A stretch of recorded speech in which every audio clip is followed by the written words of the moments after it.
So this is how you can find the screen recorder on your iPad. Let's get started. So if you go to your control center, it's very likely that you're gonna find the screen recorder right away. So you can swipe down from the top right corner to access it, but it's also possible that you don't see it right away. And if that's the case, you need to add it right there. And the way to do that is by clicking on at first the plus button above, then you will enter the edit mode, and then at the bottom you have the button to add a new toggle, right? So add a control at the bottom, then another window will appear with all of the available toggles which you can add to your control center.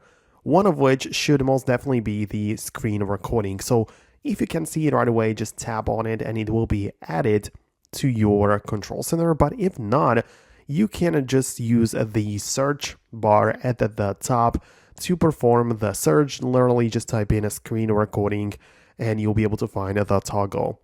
But once you have the toggle ready, you can access the control center anytime.